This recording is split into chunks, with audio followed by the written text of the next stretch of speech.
This is our second panel of the workshops, and it's Can Journalism Be Fixed? How many times have we asked that in our newsrooms or in journalism schools? The premise we're going to operate under today is, as people working in journalism or teaching it or both, we often hear that the industry is broken. Lack of funds, resources, newsrooms working as content mills rather than investing in enterprise and investigative journalism. Local reporting is shot, we hear. There's deserts, news deserts out there. Well, newsrooms are also rife with problems of representation, equity, and a few opportunities for advancement or for growing your careers. So how long can the enterprise journalistic endeavor survive is the question we're going to ask our esteemed panel this afternoon. And to moderate this great discussion, we have Asmaa Bangura, a Sierra Leone journalist who's based in Halifax. He's been working with the Dallaire Institute for Children, Peace and Security. He has more than 15 years experience producing programs for international media organizations such as the BBC and the Journalists for Human Rights. Asmaa has extensive experience working on development communications projects, including training journalists in Sierra Leone, Nigeria, and the United Kingdom. And I'm going to hand over the mic to Asmaa. Before I do, just a quick note, in case I don't get to talk to you at the end of this, that the bus to the Toronto Reference Library for the gala leaves at the front gate at 5:30 for those of you who are staying at Massey. Asmaa? Thank you, Kim. How long can journalistic endeavors survive? And this is the question that we are going to discuss tonight. And to discuss this, I have Asmaa Malik. Asmaa is an associate professor at Rice University School of Journalism. Her research and teaching interests focus on journalism innovation, equity in media, and collaborative approaches to graduate supervision. She has helped develop an AI-powered tool to assess news sourcing and is currently working on the creation of a diversity survey of Canadian newsrooms. Asmaa has held several editorial leadership roles at the Montreal Gazette and Toronto Star, and her work has appeared in the Washington Post, Walrus, and Toronto Star. Asmaa, thank you so much for joining us. We have Noor Javed. Noor is an award-winning veteran journalist, and she works with the Toronto Star covering city news with interest in 905 municipal politics and education. It's great to have you here. Thank you so much. And I have Nana Abba. Nana is an award-winning journalist and an executive director of the Media Girlfriends podcast company and network. She is also an associate professor and the inaugural Chatty Chair in Journalism, Diversity and Inclusion Studies at Carleton University. Nana Abba is also an alumni of the William Southam Journalism Fellowship. Nana, it's great to have you. Thank you so much all for joining us here. We are going to pick it up with what Kim just said. How long can journalistic endeavors survive? Let's first look at the question, right? Is this an overly pessimistic way or place of starting this discussion? Are we being too pessimistic by asking this? I can start if you'd like. Yes, please. So according to my calculations, the current journalistic endeavor can survive for maybe another 450 days. 450 days. I'm just kidding. It's definitely challenging when we hear these questions over and over again to think about it. But I think we have to think about what we mean by journalistic endeavors. Do we mean an industry that has newspapers, or as we know them, legacy media as we understand it, or are we talking about journalism as a pursuit for truth and information? And I think there is a long life ahead for that pursuit. And I think what has to change are those, not just legacy organizations, but the assumptions that we make about how people get news and information that's relevant to them. So one of the things that often is talked about when we talk about the death of the death of newspapers is local news and disappearing markets for local news. And I think it's important to ask ourselves, well, what was local news? There's a lot of looking at the past through more kind of rosy-colored glasses in terms of who's represented, whose stories are told. And I think that it's important to shift that paradigm and to not be nostalgic for something that doesn't exist, recognize that there is a dearth of information and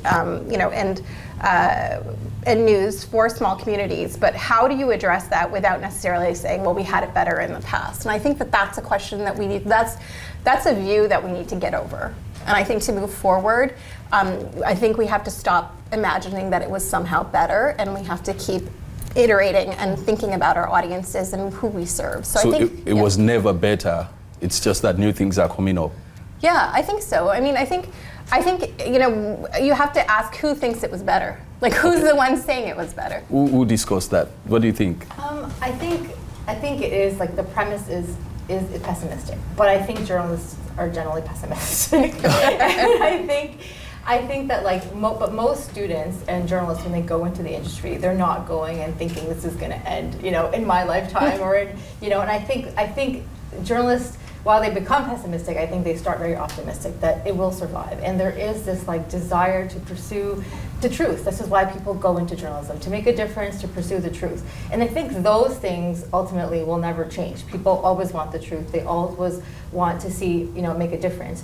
I think there is a bigger question though about this is getting philosophical, we get into it, but is it really about journalism, or is it about where society is in terms of truth? Does society want the truth? This is what the question really, I think, is. And I think journalism is just one part of that bigger discussion. Yeah, I see you are already nodding and then turning your head here and there. What is the question again? Let's say it out loud. You want me to say it loud? Okay. How long can journalistic endeavor survive? Now, I'm asking, is that an overly pessimistic place to start this discussion? I think it's a very catchy title for a discussion. I think that's what was happening. Tell me more about it. I'm a person who puts panels together. Sometimes you have to have a catchy title, something that gets us going, and that's what that is. Because I don't think any of us really thinks that journalism is going away. I mean, we're all humans. Humans have always wanted information. They have wanted factual information. Why would that stop? Okay, but you've all been in the business for some time now and have seen the business end of things shift or change a lot, right? What do you think are the most pressing issues in journalism today? And again, I'll start with you now. I'll always talk about what is of interest to me, and I'm going to be very honest with you all. For me, I have been thinking about race. I've been thinking about inclusion, and it started because I have not always felt included. And when that happens, then sometimes you become the one who's talking or gathering people together, and you end up putting your hand up for things, and then you get certain jobs, and that goes up, and that goes up, and suddenly you're the chair of Journalism, Diversity, and Inclusion Studies. But what I'll say is that what's really important today is that the idea of inclusion is not just for those who haven't been included. It's for all of us. It's for the folks who have money. It's for the folks who walk well. It's for the folks who don't have to hesitate when they see washrooms and have to figure out which washroom to go into. It is for all of us. One of the things that I'm doing in my classes now, I started a class called Journalism and Belonging. And one of the first classes, I have the students consider what their biases are. I have the students consider where they stand in the world. And it's for all the students. The black students do this too. And everybody's doing it just so you know where you are. And you admit it to yourself. And you admit that you may have fears related to some of those biases. Because how can we go out into the world as journalists if we don't admit who we are and where we stand in the world? So for me, what's important now is the inclusion piece, but for all of us, so that I am thinking about myself and the people that I represent, but I'm also here supporting everyone beside me. What do you think? I completely, this is very core to my research, to my practice. I think that it's connected to, Desmond mentioned this earlier, this idea of transparency. And I think, we're talking about, for example, the CAJ's great Newsroom Diversity Survey, News Leaders Association in the US, which has been doing its diversity survey, but has had the lowest response rate this year, so much so that the researcher Meredith Clark, who's at Northwestern, said she's resigned from the project. They had hoped for a target of 1,500 to have numbers that were actually actionable, and I think they were at 300 in terms of what was reported this year.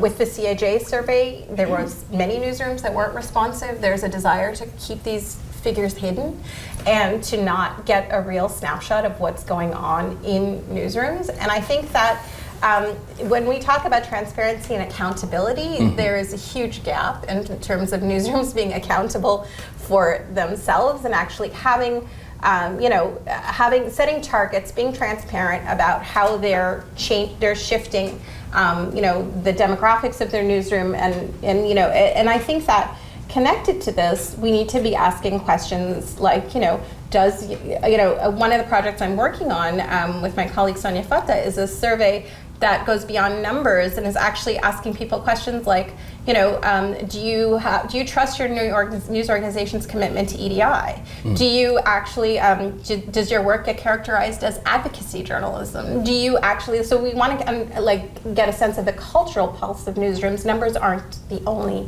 piece, but greater transparency to me is key. And Noor? I think the challenge that journalism facing is, do enough people care? I think that's... Do you think people care? Do enough people care? Enough people? Yeah, do enough people care about the news, about information? Do enough people care to purchase a subscription, to, go through Twitter and Instagram, or wherever they get their news, and actually take the step to click on the link and find the information? I think that really is the challenge of news organizations today. Do you think enough people care? I don't think enough people care anymore, frankly. I don't think enough people care. I think people are inundated with so much information from so many different places that there are people who care.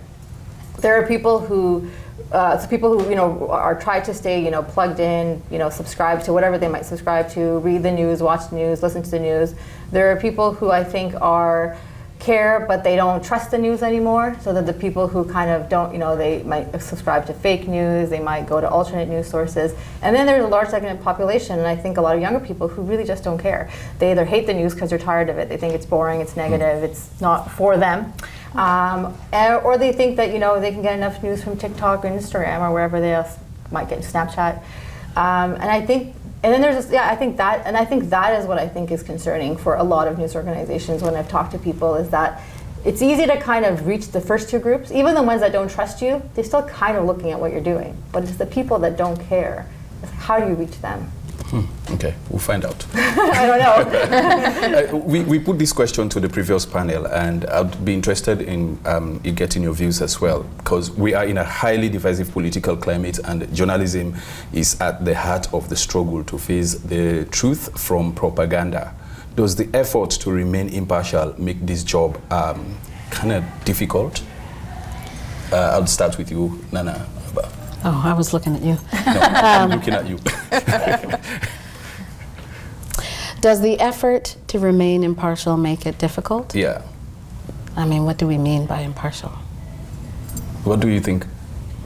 I mean, are we impartial? And how? What? When you tell your stories, how do you try to remain impartial? That's what we meant. When I tell my stories, remaining impartial, I think, means standing firm in the rigor, standing firm in the accuracy, standing firm in the truth, and also recognizing that what I have as a Black person who comes from Black communities, as a Ghanaian, as an African, as an immigrant, that these are expertise. Yeah, but you have all so I add that. You have all this to navigate through. Does this make your job kind of difficult? Because you have all these roadblocks there, if I may call them roadblocks. Yes. Would it make your job easier if you if you didn't have to think of all these issues that you've just mentioned? I think the job is hard now. I don't think it was harder. Somebody might say that it was just as hard before, but when you're doing your work and you are a journalist who has to make a name for herself, then you have to present yourself. And when you're presenting yourself, you go to Twitter, because that's where journalists are, and then you are at risk for harm. Right. And then as a journalist, you have to make a choice in terms of how to accept the harm, ignore the harm, watch over your back. Like it depends on so many things. But I would say in some ways it does make it harder. Yeah. Asmaa? Yeah. I'm not sure if I answered that. Yeah. So to I get your reiterate. point, yeah. To reiterate the question about, can you just give it to me again? I was like, this is a question that we put to the previous panel, and I thought I would be interested in getting your views on this, because we're in a highly divisive political climate, and journalism is at the heart of the struggle to separate truth from propaganda. Yeah? Does this effort to remain impartial make your job more or less difficult? So, I mean, I'm a journalism educator. That's my role, and I think that one thing, and I'm also studying a lot about sourcing, and with this AI tool that I'm working on, there's this idea of impartiality and obviously we are in the middle of so many conversations about objectivity, false objectivity, like what are these ideas? But impartiality is also an equally hard thing to quantify. Like in terms of, like for example, the work that we're doing studying, me and my research partner are working on a tool that will analyze how many people are quoted in a story, where they stand in the power hierarchy. So we're categorizing them. Are they an authority figure? Are they a politician? Are they an expert? Are they an unaffiliated citizen? Are they a celebrity? So we're, instead of using race, which is hard to discern in textual articles, we're using hierarchies of power and frequency of how often people are quoted in stories. And so this has been very eye-opening, because the goal is to create this project and looking at stories. It's a partnership with the Winnipeg Free Press to analyze stories covering Indigenous issues. Who's quoted in these stories? And you can go back and, like, we're still in the prototype stages, but like you can go back and use this tool and look at how communities have been covered, who speaks for communities. And there's nothing impartial about it. Like, if you're looking at power hierarchies and who is sourced and who people go to, that's not really impartial. So it's a very difficult thing to even say that we could even strive for or want. Yeah, I see. Yeah, I mean, I think it's very difficult to be fully impartial.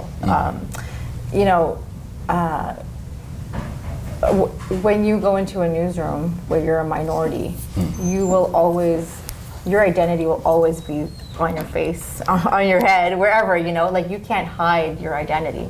But the expectation of the newsrooms largely is that you do, right? They want you to write to a white, middle-class audience. That is generally what the audience has been. And that still is what generally the audience is.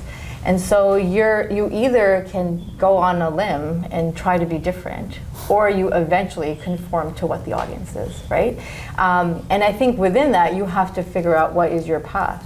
And it's so difficult. Like, do you kind of fight against the grain and continue to write about your community and then be pigeonholed?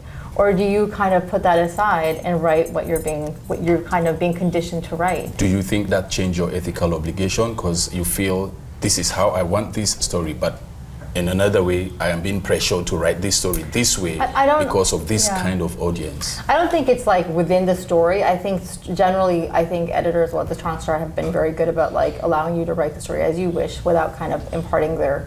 Other newsrooms have had different experiences, but the Star has been excellent. But it's just in terms of what is given priority. What are you given time to work on? What story is, like, I mean, in my own work, like I recently have been writing about the suburbs 905 development issues, a lot about this, these highway projects, the Doug Ford government, and the environment, and my work is like very well read and very well subscribed to, but it's because it's for an audience that is engaged, that is largely white, that will pay to subscribe to the paper because they want these stories, because they care. A lot of stories that I want to write sometimes are for different communities, the community that I'm part of, the Muslim community, and so I'm never told don't write it. I'm just told, why don't you prioritize this story? Because that is what we know will bring in audiences, right? And so I think this is just one example that recently I've been dealing with, but I mean, I'm happy because I'm happy to bring in more readers to the paper, and I like what I do. But I think, like, if you're a young journalist, you are struggling with this. I've been in there for so long that I've figured out how to navigate it now. But okay. I'll come back to you on that. But Nana, I'd like to get your views on this. How do you think, how does the issue of race fit into the bigger picture of where the industry is today? Well, I'll start with what it's some of the things that I've experienced as a black journalist. So here's what anti-black racism looks like, or has looked like for me at CBC. Somebody has come to touch my hair uninvited. Somebody has tried to put on an accent that is black to them, and I know what they're doing. I hear the word girlfriend a lot. I don't really say that much. I have worn a dress that was very colorful and like something like this, and somebody said, "Where'd you get that from?" Jamaica, man. So many things. And I remember once when I remember this, what I'm about to tell you, because I was washing the dishes. I was washing my dish on the second floor in the kitchenette, and I was talking to a friend, and at the time, I had been getting more and more opportunities to host shows. I was working in the music department. And so my star was rising, I'll say. And this person, who's my friend, we were just talking about that, I guess, and he said to me, "You know you're only getting that because you're black and female, right?" And I didn't know what to say to him in that moment, but I knew it was wrong, and it really hurt. What he forgot to say really was that I was also good at my job, right? But in the moment, I didn't know how to say that. I didn't, all I was hurt. I was stopped in that moment. I didn't know what to think. And the thing about that is that I'm ashamed right now to tell you that still hurts. I'm ashamed to tell you that, because I want to be a stronger person. I want to be a person who's just like, well, you know what, screw you, like, whatever.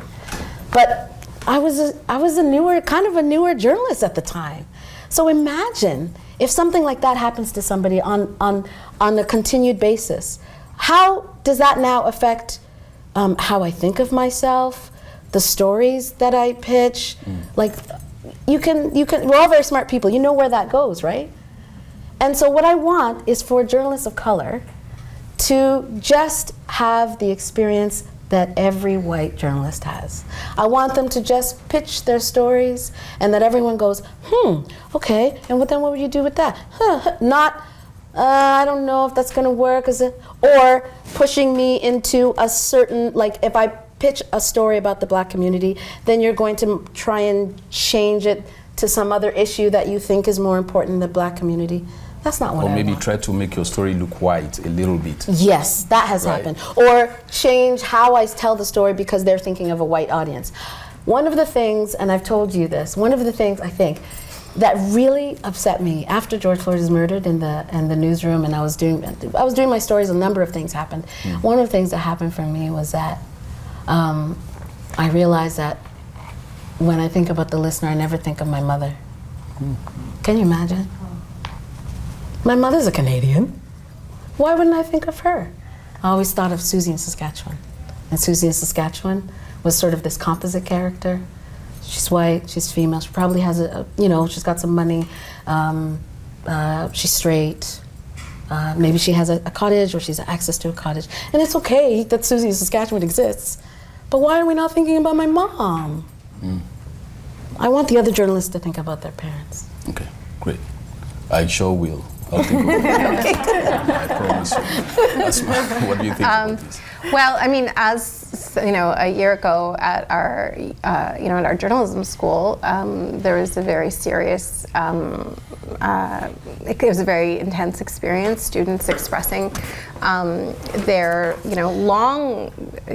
long-held concerns about how, issues related to race, related to gender and sexuality, how there were big gaps in the way that RJ School was teaching students and supporting students in all of these issues. And I think that it's very brave of students who are experts in their own lives and their the journalists who are, they're emerging journalists. They're already journalists when they're in J school. They're there because they're engaged and they want the same things out of journalism that we want. I mean, they're a very particular interest group. And to what happened during, that time at our school that's been really challenging is that they bring their lived experiences of, of being themselves in the education system with other institutions and other things, and they're hoping that journalism sees this and that this is like recognized and this is like this is valued, and they didn't feel that way. And I think it's really interesting because those of us, so I'm speaking for myself, I started as an intern at the Star in 1998 as like a one-year intern, and was there for a while, was at the Gazette for almost 10 years. And I also found myself not able to express, like in my early days, like to what Noor is saying, like I was, and it's not the institutions, it's the culture of journalism. Felt like, okay, I have to do whatever I can to, move up this ladder, this whatever, like the structures are all the same. But to say, like, I also didn't recognize the things that I've been dealing with, like you said, like, you kind of have this moment where you go, oh yeah, my mother, like you don't see that immediately because you're so in those systems. And so I guess just to relate this back to the students, there was a moment when the students expressed these things where I was like, and it's not like I don't think about them, but I was confronted with them and I engaged with them in a very kind of like, I try to be there for students but like it's not structurally, the institution is not for them. And I think that that's kind of what we have to keep pushing against when it comes to institutions. And so when it comes to race, that's like one of the big ones for sure, one of the big, things that we have to acknowledge and keep engaging with. But I think that these conversations need to happen. They're happening already. It's not the students aren't talking about them. Yeah. But I'm saying like they're already happening with it. Students are already having them. They've been having them for years. Oh yeah. So it's how do we keep them engaged? Yeah. How do we and keep they're happening engaged? in newsrooms too. Yeah. I mean, there's lots of discussions. Like when I got into journalism, I was actually at U of T. I went to Trinity College actually, and I did a totally different undergrad, and then I decided to journalism because while I was here, 9/11 happened, and it like completely shifted my future, obviously, but it also shifted what I saw in the news. I didn't see myself, although everybody was talking about the Muslim community. I never saw the Muslim community in the news. And I was already kind of interested in journalism, but I never really thought of it as like a viable career because I never saw anyone like myself. So I was like, I'm gonna just, shatter all my parents' dreams and do journalism, basically. So I quit science, I underfinished my undergrad in science, and then I went and did journalism. But and I was like, my drive was to write for the Muslim community. Like, this is what I went in thinking at the Star, and like the editor who hired me, like, you were really good friends, he saw that. Like, he wasn't the most woke person, but he saw that I was specifically writing for the Muslim community because I never saw anyone ever write for me or address me in Canadian journalism, other than Haroon Siddiqui. He was the only one that, I think people still ask me if he's working at the Star, although I think he retired like 5 years ago or something, because people still relate to him because he was the only one giving him a voice. And so many of my initial stories, like people will say to me, oh my God, you wrote this story 15 years ago, I still remember it. Like that speaks so volumes to me. People remember investigations I did 15 years ago about the community because they never saw themselves. So I still like to think that I'm still writing for the community, not so much as I'd like to, but I still think there's this like deep desire from, Canadian mainstream, populace to see themselves in mainstream media. They want to see their stories on the CBC and the Toronto Star. And I'm going to get into this later, but I think the challenge is like what I've seen and what I've heard is like, how do you kind of balance that? Because at the Toronto Star, their whole mandate right now is getting subscriptions, getting people to pay for the paper. We've seen that sometimes some diverse communities don't want to pay for maybe they can't afford it, they don't want to, or whatever. And this is the challenge. Like, how do you write for a community that maybe doesn't want to pay for you?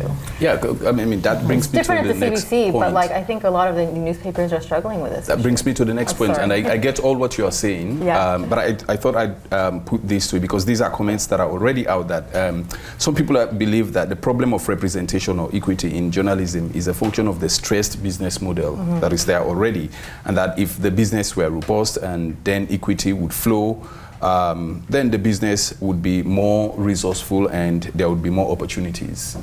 I think it's honestly both. I think we let it go so far where people just didn't see themselves and they lost interest and they're looking elsewhere.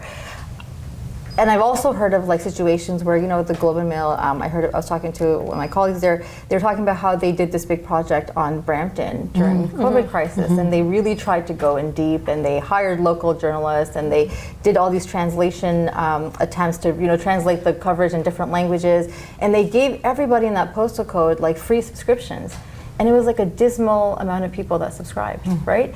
So that like really struck me, because it's like, how do you reach people? How do you reach people? That's why I think it goes back to like, do people care, right? Because we want to reach people, but like my own parents, they will occasionally read what I write if I like send it to them.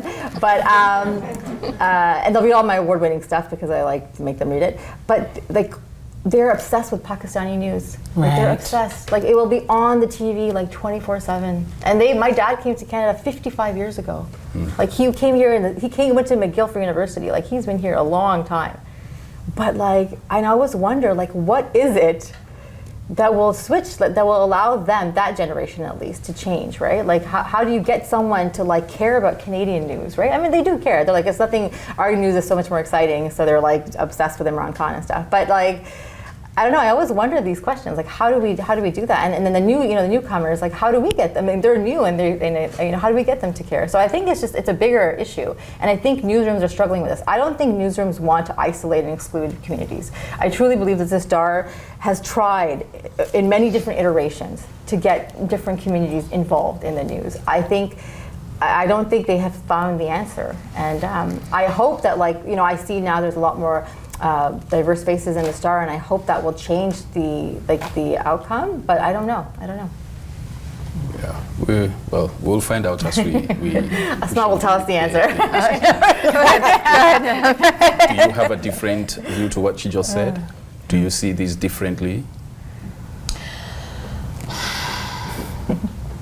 I'm provoked by the question of like, what is it? Like, how do I move my mother from Ghanaian news to like the Ghanaian newspaper? There is a newspaper called the Ghanaian News. Is my mother reading that one? No, not really. You know. So I'm intrigued by that question. I don't know that I have an answer for it. I know. I've been thinking about this for years. I don't know. Like, well, I wonder if the answer does have a bit to do with giving more money to ethnic newspapers, or for ethnic newspapers to have more funds. I'm not sure. But how would you summarize representation in the media at the moment? Well, as a person who was one of many people of color who was on the outsides at CBC, I can say that representation is something that can make a company feel good about itself, and it also does help to make the audience and people who are from the communities from that representative, it can make them feel good. I'm quite sure, and I knew that there were black people, some African people who knew my name, and they would come up to me at events like this, oh, we're so proud of you, and that would make me feel good.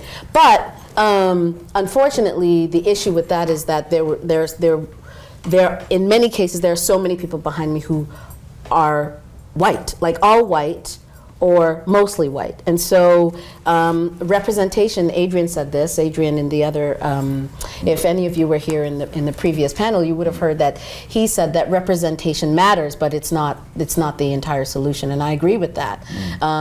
That you do have to have the folks in there.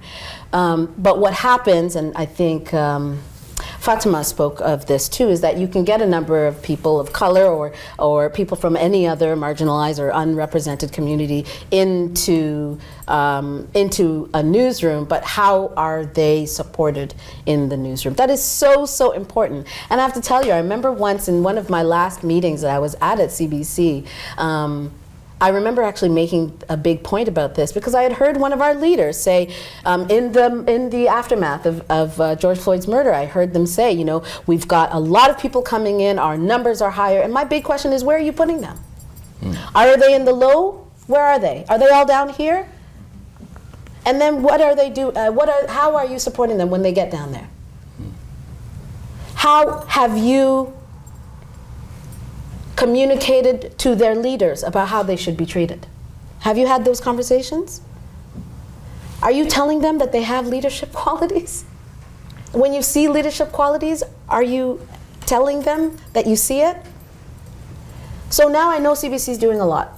And I have heard, I have a lot of friends at CBC, and I'm hearing there's a lot of great things happening.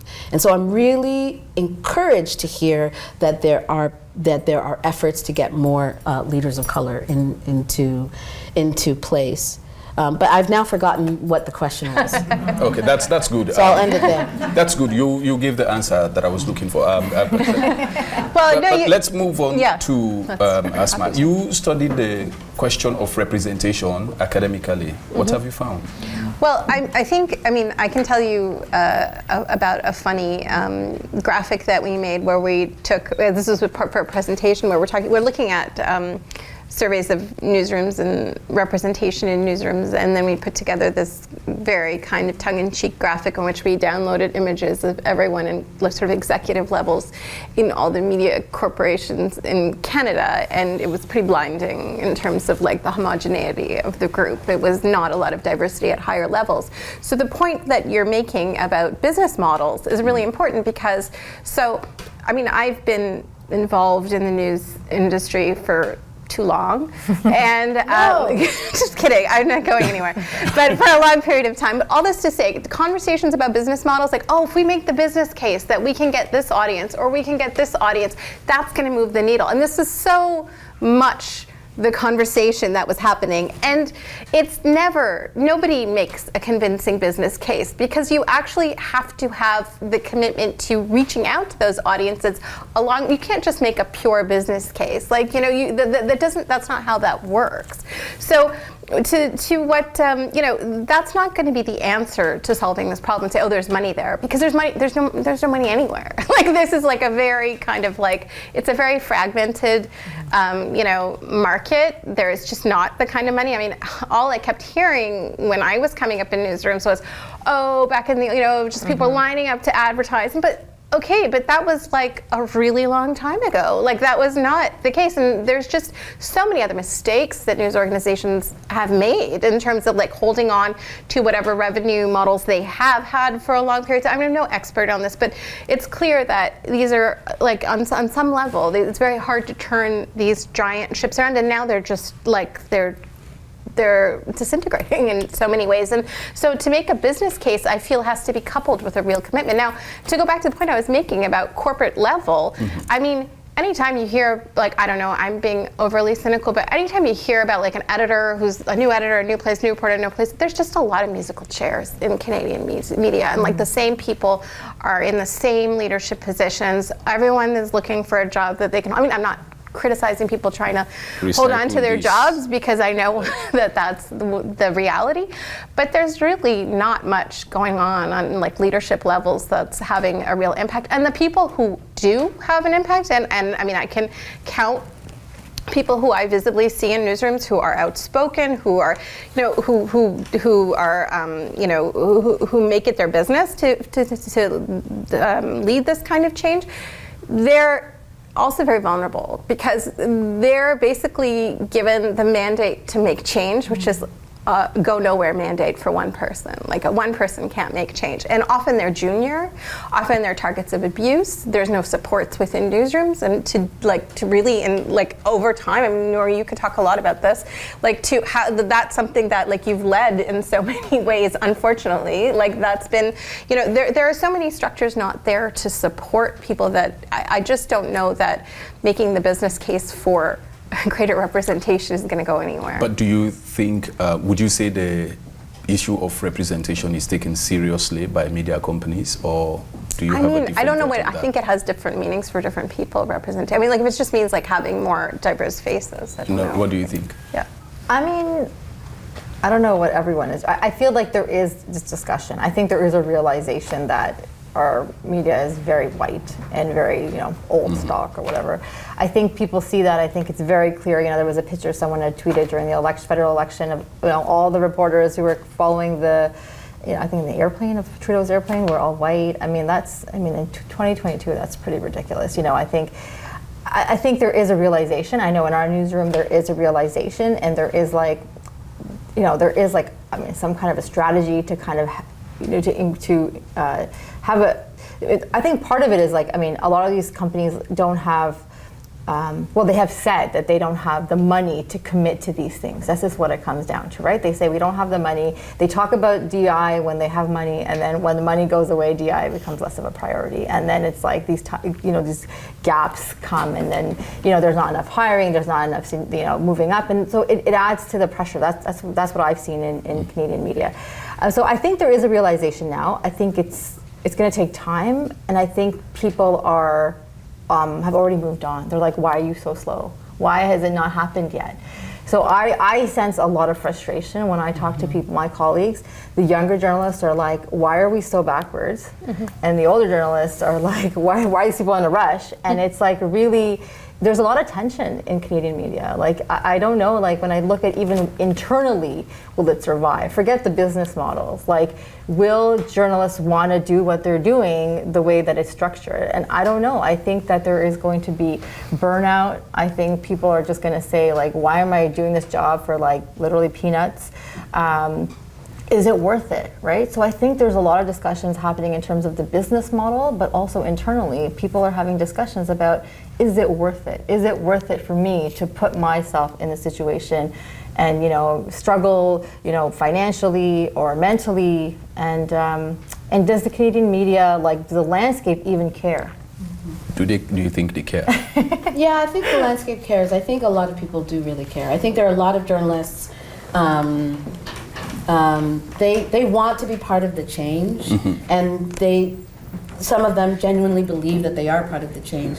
But the issue with change is that it's bumpy, right? I think that this issue of representation, we got a real spike after George Floyd was murdered, right? Then we had a lot of companies making their statements about what they believe and how committed they are to black journalists, to journalists of color, and then from there you saw I think a number of people got different jobs, and maybe some students at the time. I wasn't in communication with a lot of students at that time, so maybe you'd be able to see, but I wonder if a lot of students were like, okay, this is our time, we're gonna go. 100%. This is, I can tell you definitely within the black community, a lot of people are like, okay, this job came, I'm gonna take it now because I don't know if this is gonna be available or if people will care about me and my leadership or whatever it is in 6 months. So I think there are people, I actually know that there are people who are trying to make changes, and they are wrestling because it's really hard. I have heard a producer that I was working with say, she said, because we were having an issue, and she said, you got to understand, like, I'm an old school journalist. That's what she said. What does that mean? So I had to say, wait, so can you accept that perhaps in this situation we're having, that you may have some bias in your reaction? And the way that I had to get to her was to say, when there is a woman who says that she was sexually assaulted, and she says it on air, or she says it in the pre-interview, do we ask questions like, what were you wearing? We know not to ask that question. We know that.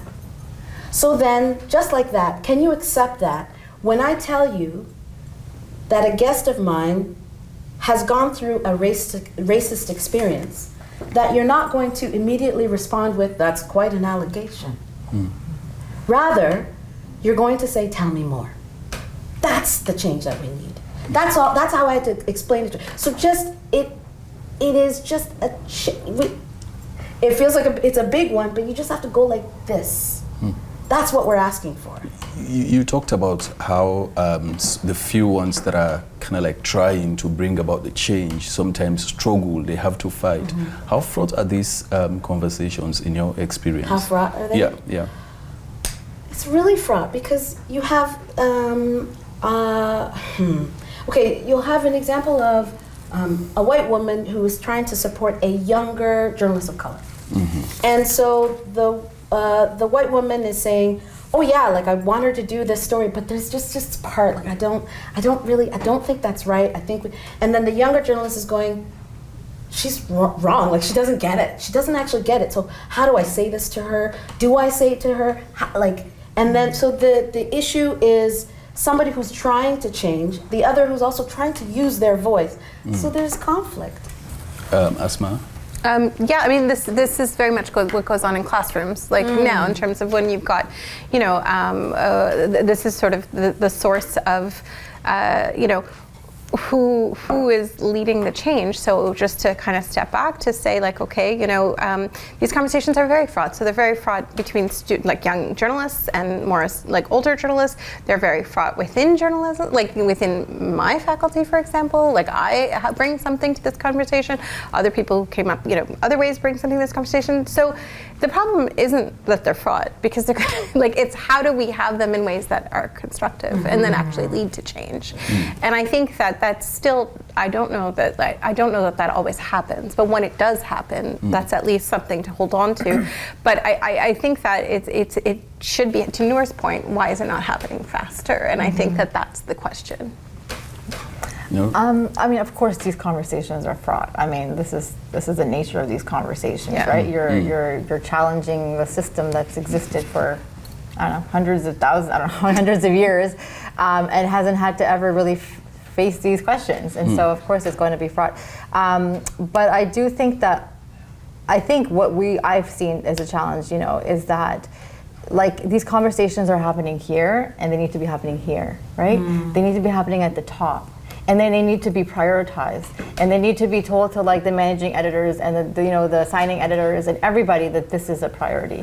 Because what's happening is that the journalists are having conversations, and they're not really reaching the people that are going to make this, enact this and make this actionable. Like, right, for example, we want to see more diverse voices in our coverage. We want to make sure that we have more people of color, women of color, and LGBT. We want to have all these voices, but when you're on deadline, you call 100 people, and whoever calls you back, you write the story. People who have experience with media often are white men or white women. They'll call you back, right? But it's like the people that you maybe are trying to reach, and you want to get that voice, but you don't have the time. Like, what Newsrooms should do is say, you have a day, you have 2 days, you have 3 days. We want to have more diverse voices in your story. That doesn't happen in most newsrooms, right? That's a very small example, but I mean, just to show you, even at a basic level, how these things are not being kind of trickled down. And then there's obviously different issues, and there are a lot of thousands of sensitive issues in newsrooms. I don't know, Noor. I want to say, I think there is some evidence of folks who are at the top who are talking about these things. I just think that they're not necessarily working by themselves, so that when they're actually having these conversations and they're trying to make change, I think you may have a leader who is white who's saying, okay, this is how we're going to change things now. But she's not working by herself. So there are other people that she's kind of got to fight. And I think that's where some of the trouble is. I don't know that I believe that nothing is happening at the top. No, I think it's happening. Yeah. I just think that there's so much happening. There's so much discussion at the journalist level and the younger journalist level, well, at least in our newsroom. And I think for years we've been I think what we're finding is that there is not enough discussion happening at the manager level to make it a cohesive thing. So there's constantly these fraught conversations because something will come up and we'll see it as another mistake or an issue, and then it's I don't know, there's just that kind of discussion is not happening throughout the newsroom. That's my point. Well, let's find out let's see if they're happening in academic institutions, right? And I'd like to hear your view here, Asmaa. You've been at Rice University Journalism School for some time now, and Nana as well. You recently joined the Carleton Journalism School, and now these questions are changing the realities of journalism. They figure out some of these conversations. How are they happening within the university setting or among students? Well, I think students are further along in the conversation, They're the and I think, ones. and they're the ones who We're are ahead. I feel that way. I think that there's still struggle with, I think, the questions that you raised about why are they in journalism? This is a question that I often ask, and I think that it's for those essential, I think you could put it as the journalistic endeavors, like this idea of trying to, share stories, equity, trying to, reflect, write about communities that, reflect their experiences, trying to, for all of those big reasons, but then we're trying to cram them into institutions, and universities are institutions, and universities are not designed for marginalized or underrepresented communities or non-dominant communities. And I think that this applies to the students, this applies to faculty who are coming, I'm speaking for myself, from non-dominant background, well, I'm not going to speak for you, but yes, okay, thank you. Who come from non-dominant communities when when, for example, we find our interests are very much like what the students are saying really aligns with my, say my personal perspective and how I feel. It causes a lot of tension within institutions that are used to being the ones holding power. Yeah, Nana. So I was told recently that I'm the first Black tenure track faculty member at Carleton. And the person who told me was like, "Isn't that great?" And I was like, "No, that's acceptable. You don't. It's not great. What do you mean I'm the first?" And completely. I think what that means is that, that explains it to me. That explains why a lot of the students, when something came up in their classes, they were coming to my office. I know you know this, and you know this just as a journalist. They come to you. They're coming to my office saying, so the teacher did this thing, and I don't know what to say, or I don't know how to say it, and so now I'm problem solving with that person. But I know that the class that I designed, Journalism and Belonging, is a class where we discuss very openly about race and gender. That's what it's based on, and so the students, and it's also an elective, so I'm kind of preaching to the choir. But what was great was that they still said that they learned a lot. One of the things that came out of some of the feedback that I asked of them is that they felt that what the class that I am teaching should be something that goes in their first year. They said this is one of the first times that I was able to just talk about things so freely. And I think you have a class like that too. Similar, they say yeah. That. And that shouldn't be the case. In first year, they should be talking about, yes, journalism, but also this other stuff, because that's the world. That's who we are. It should not be one class, It should be throughout somehow. That's one of my motivations. Okay. Go ahead. Yeah. Can I just say something connected to what Nana was saying, which is please. really important? I think, so, your class is an elective and is self-selected, and I think this idea of location is something that is often left to people from underrepresented communities to locate themselves while nobody else does. So, and I think that that's something that needs to be less just in your class, but more kind of a universal idea that we should all be locating ourselves as journalists. Yeah. We're going to take questions shortly Yes, from please. the public, but Sure. I do have a quick question to put to you two, because we are discussing journalism schools now, and this again is in no way meant to be an attack, but I thought it's yeah. I appreciate the warning.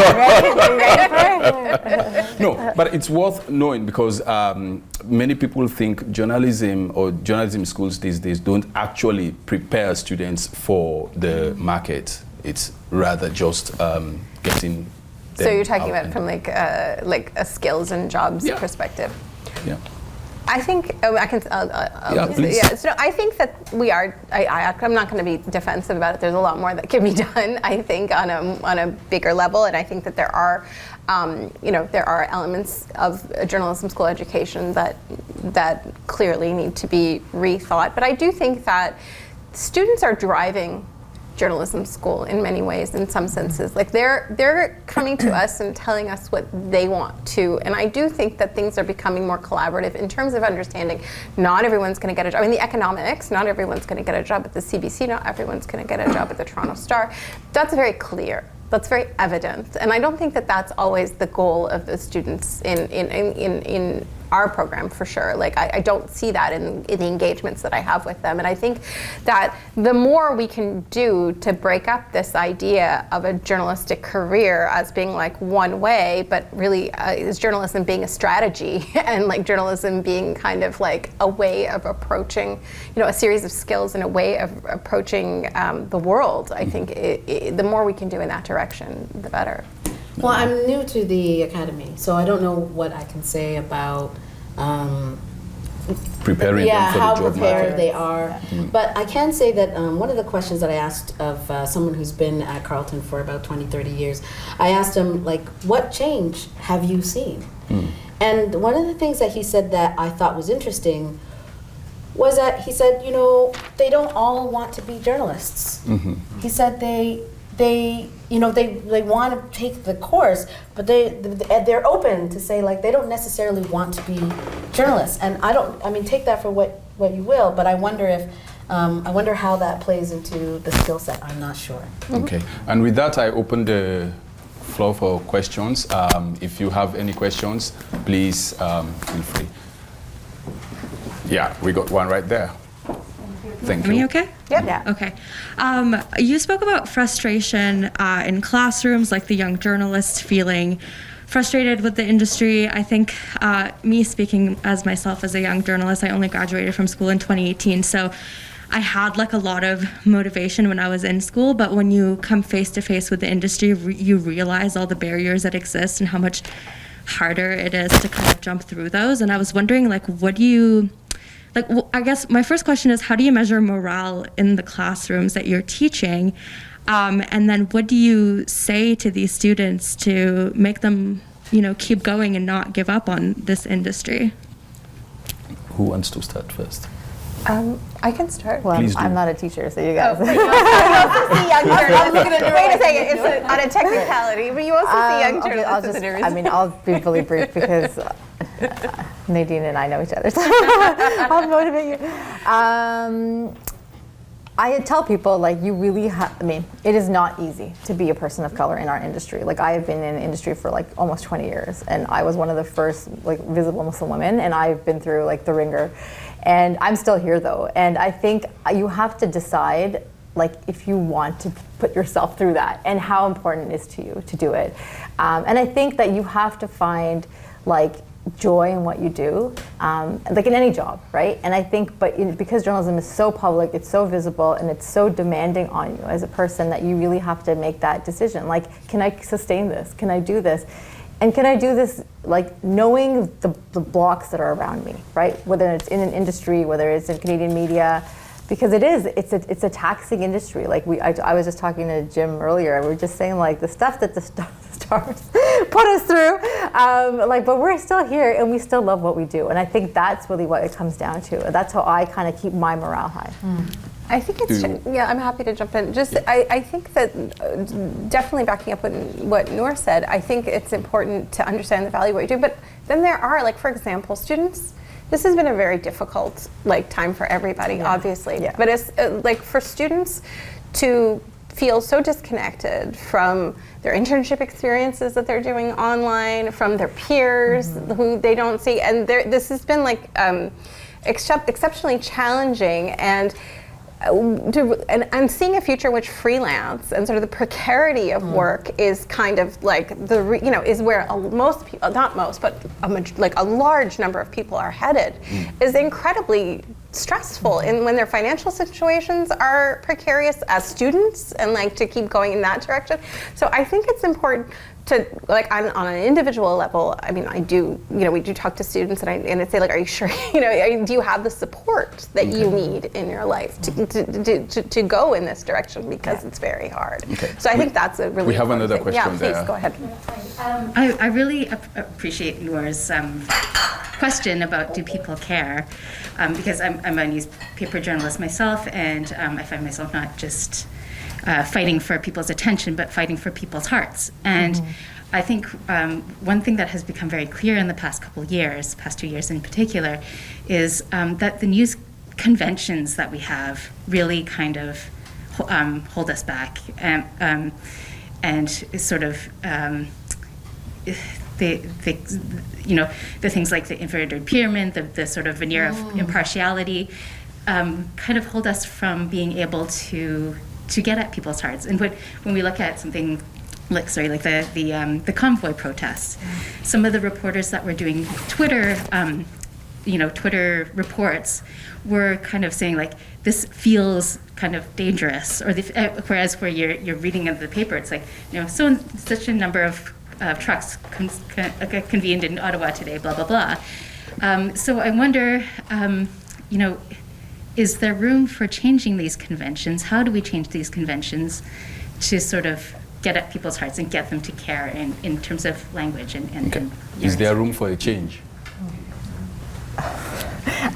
I just want to say, yeah, the trucker convoy like really shook our newsroom actually, and like because this Toronto Star was specifically targeted, right, by the organizers of the trucker convoy. Like we were all having these discussions, like how do we do our job, and how do not only our colleagues in Ottawa do their job, but how do we all do our job? Because everybody is talking about how the Star perpetuates, lies and this and that, and we actually had these like very somber conversations with our leaders about like how do we what do we do, like how do we do our job, how do we continue to do our job, and like I mean we obviously continue to do our job and we're doing it in the same way because we don't, like what else can you do, right? I think like for us we had many, I don't want to get into it because I don't have time, but like there was one person apparently who called in and they canceled the subscription, and our senior editor called her and she said to her like, why did you cancel? And this woman went on a rant about like, well, you guys lied about the vaccines and you lied about the mask and COVID is still around, so I don't trust you anymore, right? And I think that really shook us, because how do you, when people lose that trust, and I think this is what we're seeing now, right? Like, how do you get it back? And that's where, like, it is a difficult conversation, because, like, do we go after that person and try to regain that trust? Or do we just continue to what we try to do, like, write truthful, factual, work? Sorry, I went on a rant. And but we'll take one more question. Yeah. And sorry, then I didn't finish. But thank you so much for that. Can I just say something a little bit about quickly, this? please. Quickly, Yeah. I completely understand what you're talking about in terms of the conventions of journalism, and I think we are trying to like think about personal journalism as not just being first person, but like how do you put yourself in a story? You're not the center of the story, but how do you do that? And that's, I mean, this is coming from students too, right? The need to bring this out. So I think that's a really important point that you raised. Thank you so much. Noor, quick question. You were talking a little bit earlier and you sort of just went through it really quickly. You said you were thinking about it and you worked through it and then you sort of just got it.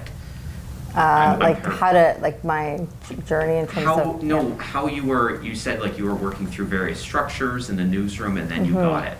What did you get? I figured out how to survive. That's really it, though.